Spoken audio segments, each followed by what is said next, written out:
নমস্কাৰ সকলোকে অগ্নিনাভ শিৱ মন্দিৰলৈ স্বাগতম।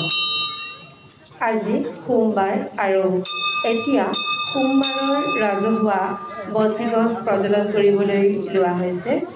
যিসকল ভক্ত ইয়াতে আহি উপস্থিত আছে আৰু যিসকল ভক্তই অনলাইন যোগে বাবাৰ সেৱা লয়, ভক্তসকলে মনৰ পৰা সেৱা ল'ব পাৰিব। আমাৰ অগ্নিনাভ শিৱ মন্দিৰ প্ৰতি বুধবাৰ আৰু শনিবাৰে বন্ধ থাকে আৰু এই বন্ধ বাৰ দুটাত কোনো দূৰ দূৰণিৰ পৰাও যদি ভক্ত আহে, আমাৰ এই বাৰ দুটাত মন্দিৰৰ গেট খুলি দিয়া নহয়। অহা কালিলৈ আমাৰ অগ্নিনাভ বাবাক স্থাপন কৰা 9 বছৰ হ'ব। অহা কালিলৈ প্ৰতিষ্ঠা দিব।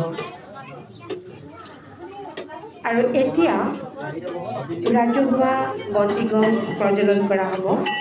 সমূহ ভক্তবৃন্দই মনৰ পৰা এই ৰাজহুৱা বন্তিগছতে সেৱা ল'ব পাৰিব। ধন্যবাদ। ৰাজহুৱা বন্তিগছ প্ৰজ্বলন কৰিব লোৱা হৈছে।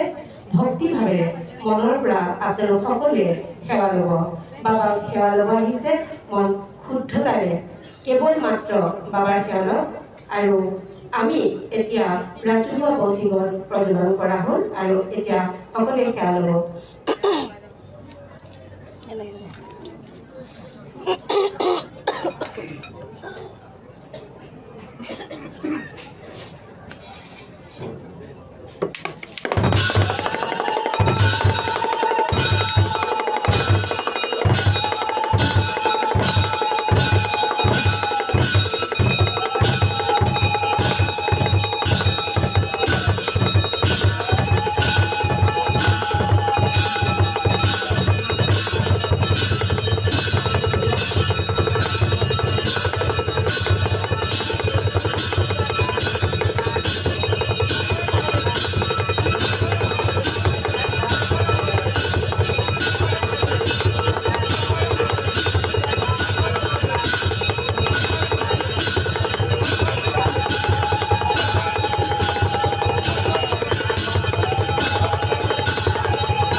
Momento.